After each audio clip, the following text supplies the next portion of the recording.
Hi everyone, it's Eliza. Welcome back to my channel. Today we're doing some book awards for the books that I read this year in 2025. We've got the best, the worst, and the memorable for reasons both good and not. Since it is the season for roasting chestnuts on an open fire, let's start with a gentle roasting. My fastest DNF this year that I started reading and went, no. And that book is Blood of Hercules by Jasmine Mass.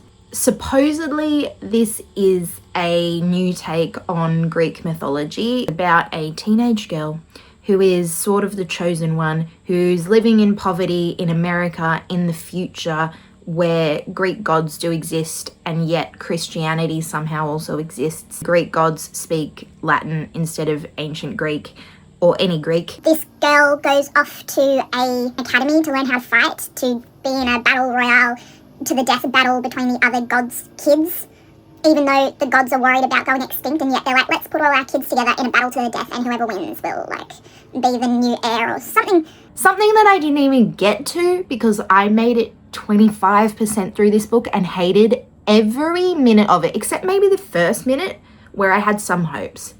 And they were quickly squashed. It was terrible. The only reason I picked this up was for book club, so thank you book club. However, even within my book club, no one really liked it. It was not a fun time, but at book club discussing it, that was fun. And I don't like speaking and basically saying everything about this was awful, but basically everything about this was awful. Moving on to a DNF that is actually an NFN, meaning a not for now, is Frankenstein by Mary Shelley, the birth of science fiction. I began reading this, got 30 pages in, was doing a buddy read with my friend, and then we had a lot of big life stuff going on, so we were like, let's just shelve this for now, which in a way I do regret because the Frankenstein movie came out. And I haven't watched the movie yet because there's a hope that I might read it before I watch it, but I think who cares? I have free will. So what I think I might do is just watch it because I want to see Jacob Elordi as this monster. He looks interesting. I want to watch it now, basically. Kind of like the Dracula movie. Same idea. Haven't read the book yet. Would love to before watching it, even though I feel like they're all their own entities anyway and they're not just a straight up adaptation, but I want to see Jacob Elordi as a monster. I should have said all that while actually holding my copy, which I didn't, but here you go. Next, we have the most unhinged book or character in a book too, because if it wasn't for this character, I don't think this book would be so cray-cray.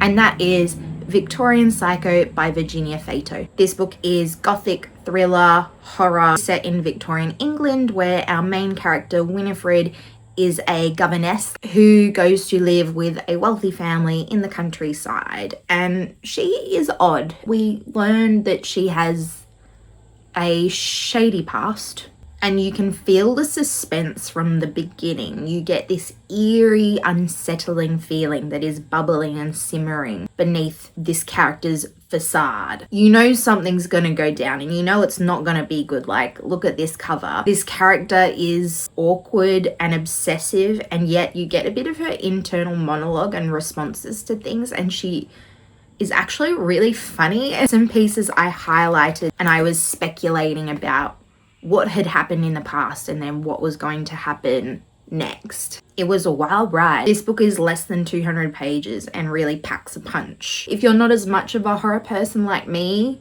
and you don't like gory stuff, it's not heaps and heaps and heaps, but it is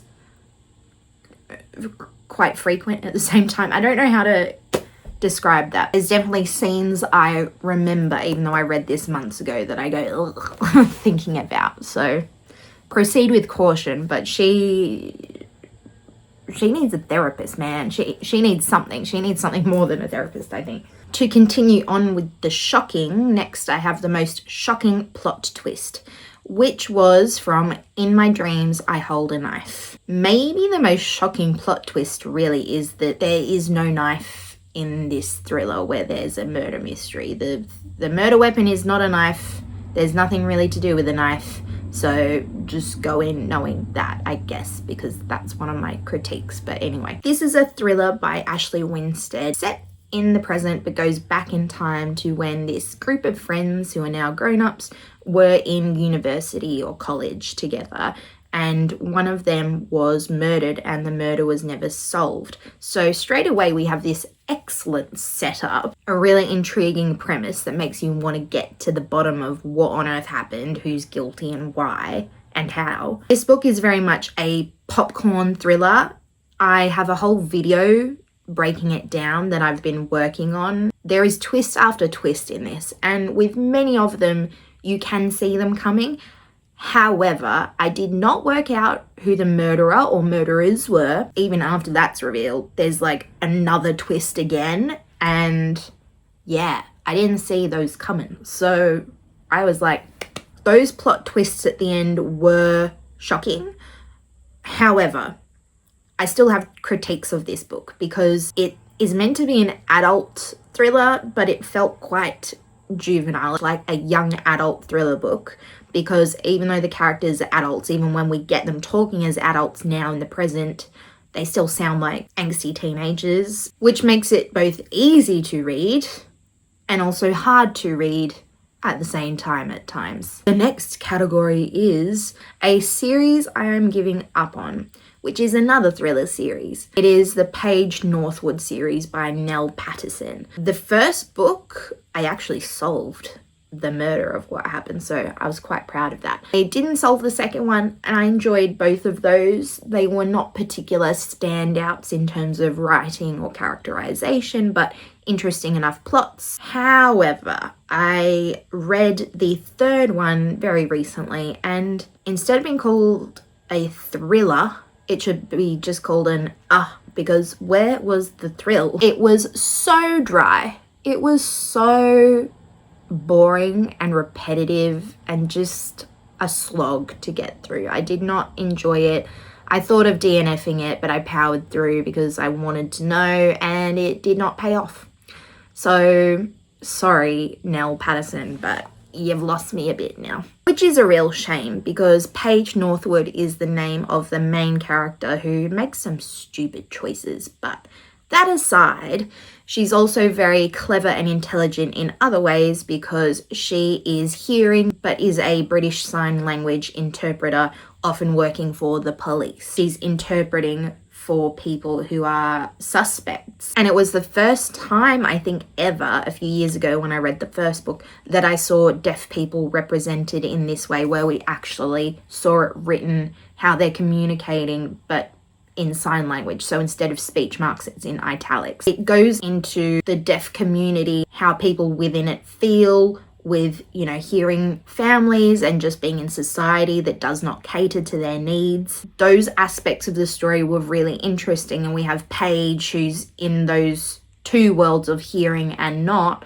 because she can hear, but she also knows sign language. And by the time we got to this book, that's already established. This book gave nothing, basically, which I'm sad to say because I was really into the first 1 and 2. That's disappointing, but it's okay. There's always heaps more books on my TBR that I can go to instead.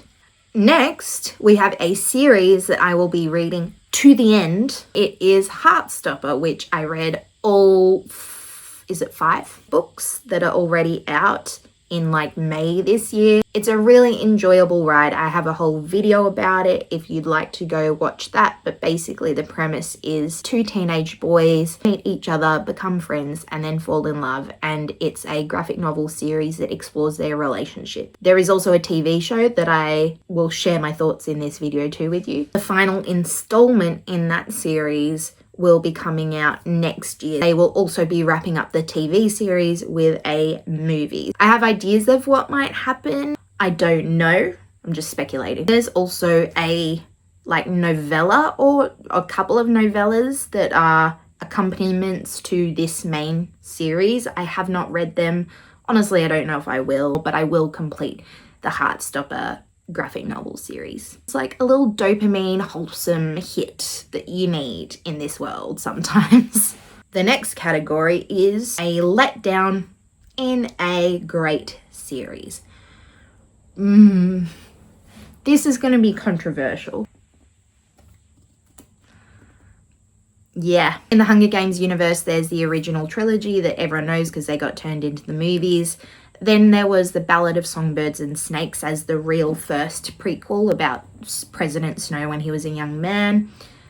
And then we've got this, which is Haymitch, the mentor's story of when he was in his Hunger Games. We already know what happened with Haymitch, at least in basic terms, from the other books. And I know I'm in the minority, but I preferred The Ballad of Songbirds and Snakes much more than this. I was so excited for this. I had such high hopes. Suzanne Collins is a genius and an excellent writer, but I don't think that was shown in this book. The writing in this, to me, lacked any subtlety or nuance that the other books had. That might have been a choice by Suzanne Collins because of declining media literacy and critical thinking and all these things. So maybe, yeah, she felt like she really had to spell out what was going on. It just also felt kind of like a repeat of other games. I didn't like it. It doesn't mean I hate it. It doesn't mean I think it's a bad book, but in comparison with the other ones, this is not it for me. I'm sorry, Suzanne. I still love you, but yeah. Which leads into the next category of a book that would make a good film. This is obviously already happening, so I actually am going to choose something else, but I am really excited for the film still. A funny little book that I think would be a really great film, especially Studio Ghibli style, is A Psalm for the Wild Built by Becky Chambers. This is an interesting little book about a tea monk who is kind of like, what is my purpose? What am I doing with my life in this world where there used to be robots and then the robots were kind of like, we've had enough working for you, and they go off into the wild. This tea monk bumps into a robot and they become unlikely friends. There's at least a little bit of almost self-help / philosophical discussion in this about life and nature, purpose and identity, and what it means to be alive. It's sci-fi, but very much a life-affirming, positive snippet, slice of life kind of sci-fi. It's more vibes than plot. There is more than one book in the series, although I've only read the first one. I have some mixed feelings about this book, but I feel like it would make a really great Studio Ghibli movie. Slow,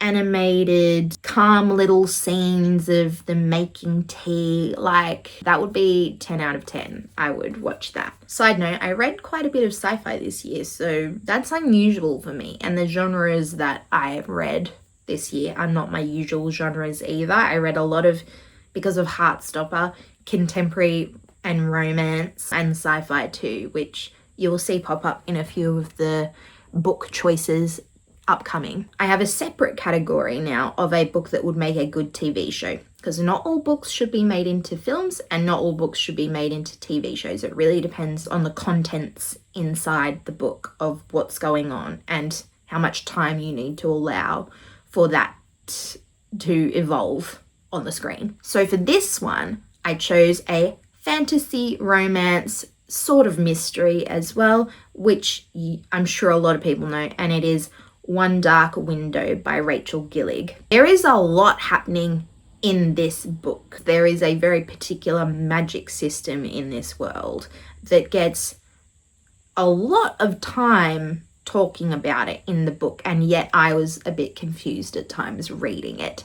However, if you had a TV show to explore this visually, you could cut out a lot of the unnecessary world building, but keep in the bits about the magic system and the world's history, characters, their different dynamics, to make a really interesting TV show. The premise is really interesting with the magic system. There's these tarot cards with special powers, and there's only a limited amount in the world, and some people want to collect them for their different purposes.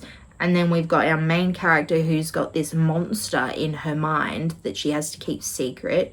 Then there's also heists going on because of people wanting the cards for themselves and they're trying to steal them from each other. Courtly intrigue between the different families, and there's a bit of a romance as well. A brooding love interest, and can she even trust him with this secret? So there's a lot going on. A TV show would be a great way to explore that. And it could be really cool if you also had like a voiceover for the monster in this girl's mind, because he talks to her and she's the only one obviously who can hear and who knows. And I imagine that it would be the typical book 1 is season 1 and book 2 is season 2. My next category win is going to a series, not just one book, and it is my most wholesome comfort read, which if you've been watching my videos for a while, you'll probably work this out, but it is ironic because there is murder in these books and yet it's so wholesome. And that is the Shady Hollow series by Juno Black. In the Shady Hollow series, each book is a new mystery or murder mystery set in a quaint forest world of animal characters. So think Beatrix Potter meets Midsummer Murders meets Agatha Christie. The main character is a cunning fox called Vera Vixen, who is a journalist. Whenever something happens in her town, she sticks her nose in because she wants to get to the bottom of what happened and share the story, which can sometimes get her in a bit of trouble. A couple of them, the murderer or culprit is really obvious.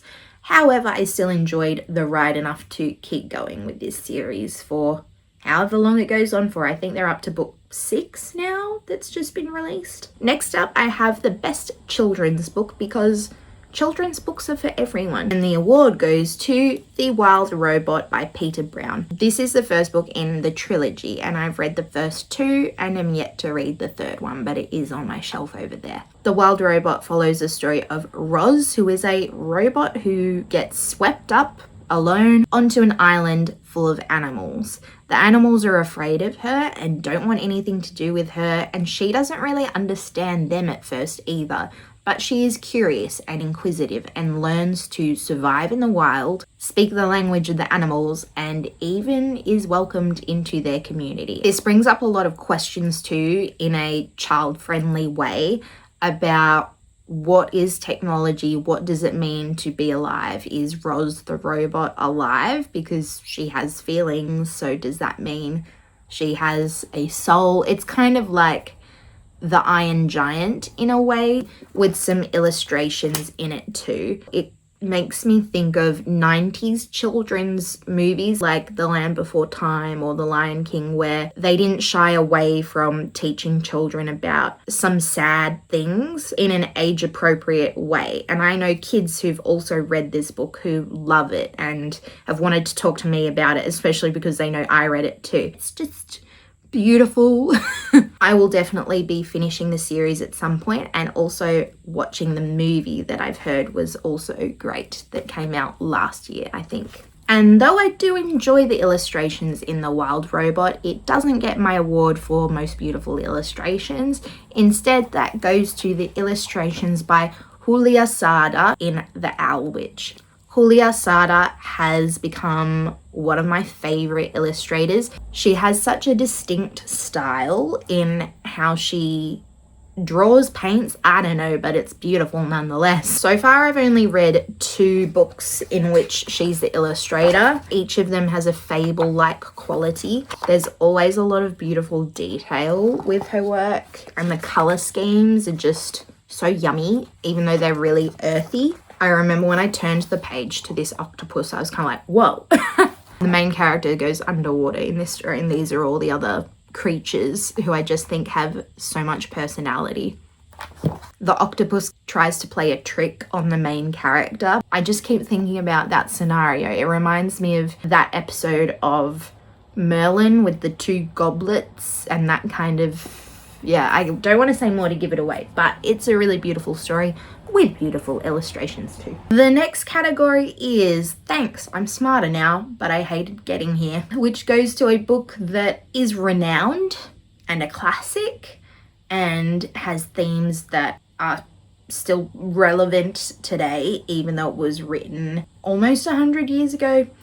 But I kind of hate it. This, my friend Laura and I read. I'll put below the vlog where we were reading this together and my thoughts about it as I read. But basically, this book is a dystopian novel, but I feel like it could have just been an essay. There were so many times during this where it felt like a real slog to read because of the pages and pages and pages of exposition, background story of the world, but in a really dry way. It's speculative fiction more than dystopian as we know it. There was very little characterization. The main character is kind of a vessel for the story, and there's a love interest, this woman who just is so clearly written by a man, and obviously it is of its time, but it's like, ugh. I think this man in this story as well is not meant to necessarily be likable, while you can also relate to him a little bit, but he's so misogynistic too. So there are some good quotes in here too, and it does have important themes about fascism basically. I feel like it was an important thing to be written. However, for my personal taste, I love something that makes me think, but this made me think, do I want to read this? Sorry, Laura, that I made you read this too. She also hated it. And the thing is, it's a book that I felt like I should read, but the payoff was not worth it. Next up, I have the author whose other work I'm most likely to check out based on what I read from them this year. I have two authors for this. I'm reading a book from both of them at the moment. The first is V.E. Schwab, because I'm currently reading The Invisible Life of Addie LaRue, and I thought this was going to be a 5-star read, and the more I read, the more I think, it started off with a really interesting premise, and the writing can be really beautiful. However, the story structure, the stylistic choice as the book progresses has not worked. She has a lot of skills and a great imagination, because the premise of The Invisible Life of Addie LaRue is that there's this young woman who makes a deal with the devil essentially to escape her life. And she wants freedom, but then it ends up being that she now is cursed with the fact that, yeah, she's free, but Addie will not be remembered by anyone she meets as soon as they part ways, even for a moment. And that is a curse because she is also immortal.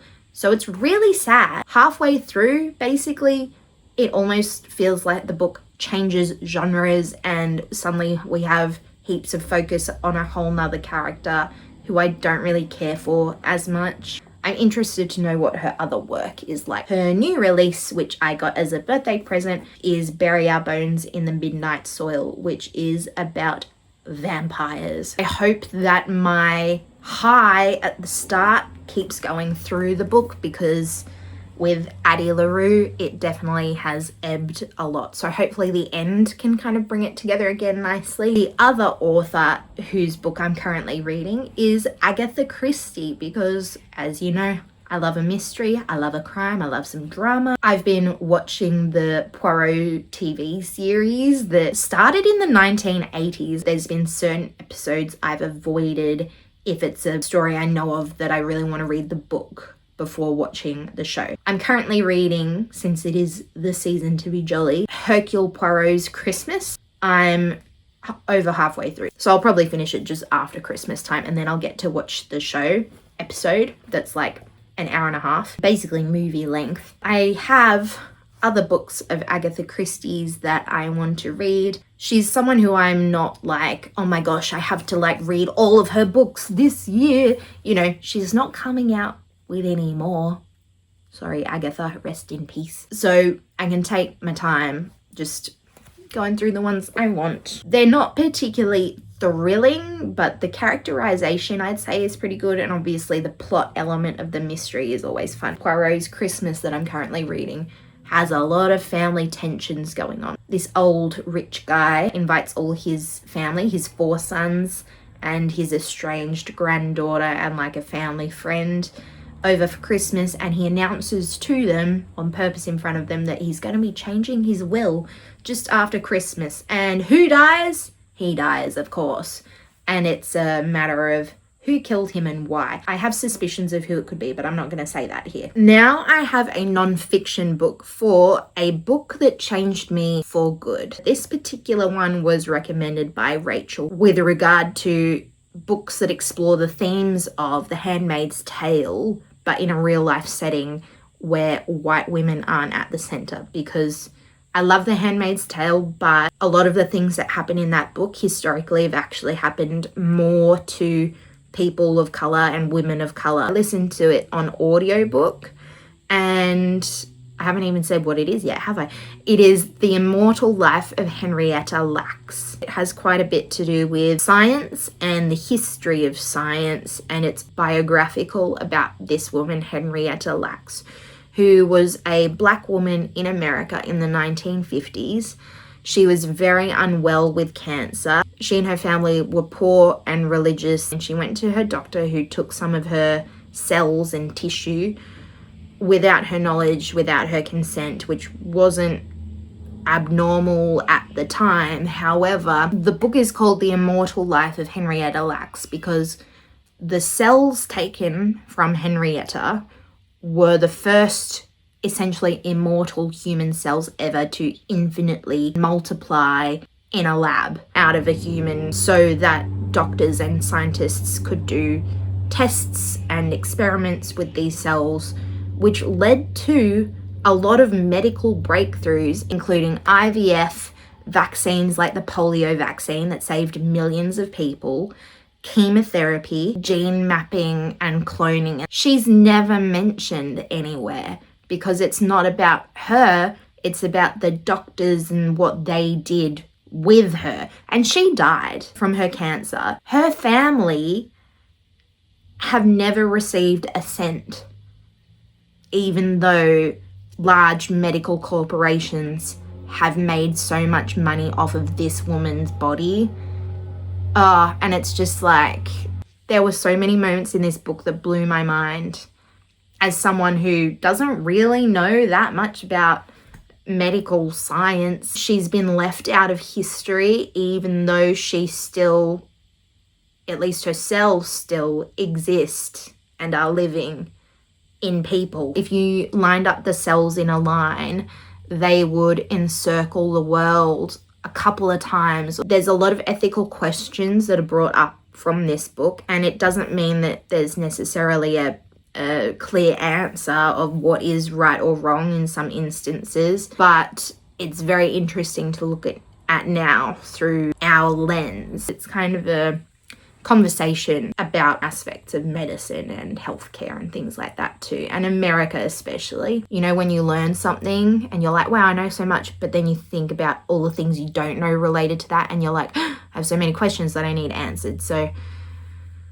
yeah, it was good. It was great. I've recommended this book to a lot of people. That would be a really interesting book to teach in school, like high school. It illuminates the disparities between groups of people based on race, sex, class, education, and in that particular time of history, and how hopefully some of those things have changed for the better over time, but not necessarily, and the elimination of certain people based on those factors from history. In these book awards, I also wanted to look at the highest and lowest rated on Goodreads. That's where most of the data is, sadly. Out of the books I read this year, the highest rated on Goodreads is Know My Name by Chanel Miller with a 4.68 out of 5. Do I agree with this? Know My Name is a memoir by Chanel Miller. You probably know a little bit about this already, but Chanel Miller was the victim of a sexual assault carried out by Brock Turner, who was a promising young man who people were defending when this case went public, basically. It's an exploration of Chanel Miller's experience being the victim of this crime and how she was treated and mistreated by so many people. And this story is about how this event affected her life, what she learned about how the world works basically if you're a victim of something like this. I read this near the beginning of the year, but something I still think about, there's a quote that essentially says it's really expensive to be assaulted. If you want to get justice for yourself and keep other people safe, it costs you so much. And it obviously isn't just a financial cost either, because it's mentally, emotionally, and physically taxing. And you've gone through a trauma, your body's gone through a trauma as well as your mind. And it's just like, this book made me really angry. Why is our world like this? Why do people think they can be like this? And it's not a fun read at all. I think it's an important one though.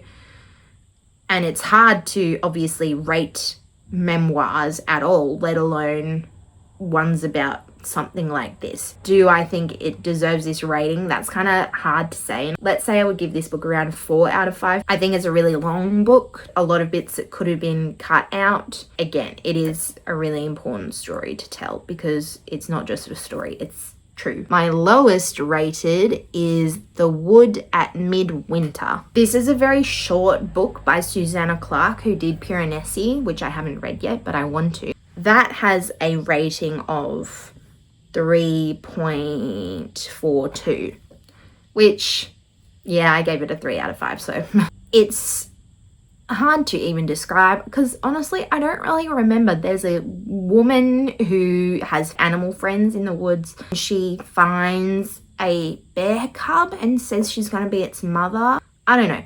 It's a book that is really short and it has really pretty images. However, it just starts and ends. And you're like, okay, I don't really get what this was exploring.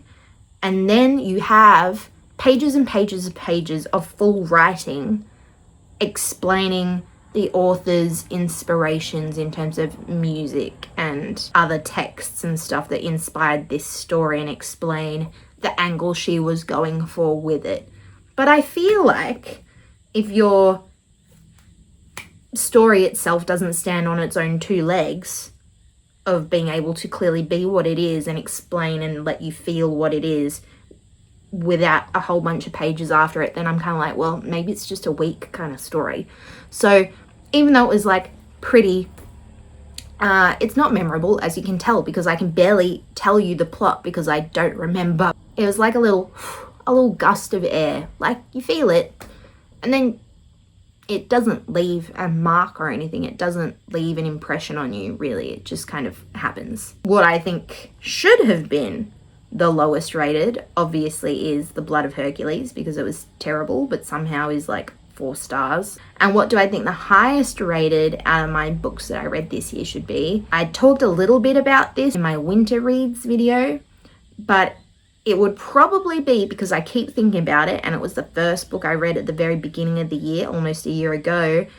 It's Annie Bot by Sienna Greer. This is a short-ish sci-fi novel. It's 240 something pages. A female robot that this man buys, and their relationship and her kind of gaining consciousness, questioning what her purpose is. This book brings up a whole lot of ethical questions about technology. This man literally bought her and she doesn't really have her own agency or control of her own life and just lives in the apartment literally to serve him in multiple ways, not just cleaning his apartment. It's more character based than plot based. Annie as a character lingers with you after you finish this book. It's a very apt and worthwhile and relevant book to read at the moment.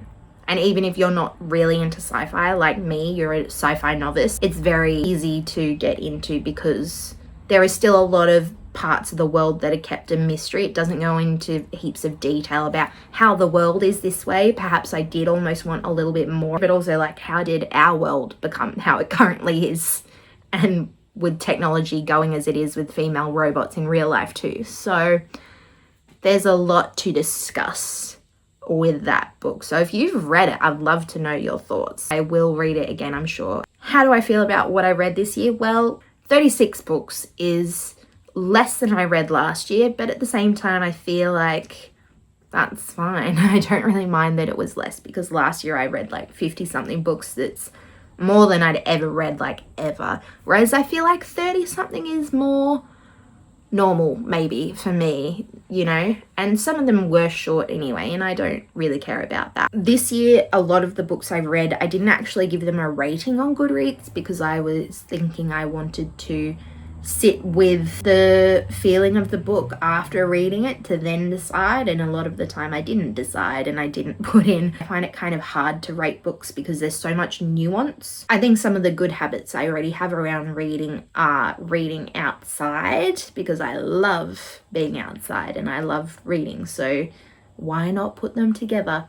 Also, reading audiobooks that are non-fiction has been really helpful, because I read a lot of memoirs this year and I love when they're narrated by the author too, like Malala Yousafzai's new book Finding My Way, and Uncle Jack Charles, who did Born Again Blackfella, which was a really interesting memoir. I do hope that next year I read more books that I really truly love, because I feel like it's very rare for me to give a book 5 stars. When I read, I might really love certain bits but not others, so then I'm like, I can't give it 5 stars. Next year I hope that I also read more books in the genres that I really like, and that I explore more within genres that I like, so that hopefully I get more books that I rate 5 stars, and maybe blocking out a bit of the external talk about books and what people deem as good, because it's not always what I like or in a genre that I like, and I should maybe be more discerning with what I choose to pick up, and remembering that it's totally okay to DNF books. Maybe the goal shouldn't be more 5 stars, but maybe more DNFs in a way, because if I try it and don't like it, that's totally okay. I don't have to keep going. It doesn't matter.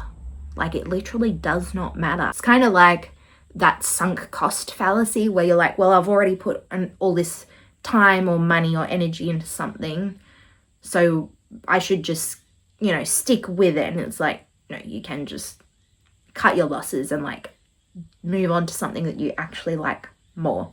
So maybe some more thrillers, more fantasy. It's funny, I'm kind of like branching out a bit, but more into the things I like. I don't know how to phrase it. More discerning, but also not afraid to try something, but not afraid to also stop something if I'm not enjoying it. If you made it all this way to the end, thank you so much for watching. I hope you have a lovely Christmas or Hanukkah or whatever it is that you celebrate, even if it's just New Year's. If you enjoyed listening to my reviews, feel free to like and subscribe for more bookish and creative content from me. Have a wonderful day, and I'll see you in the next one. Bye.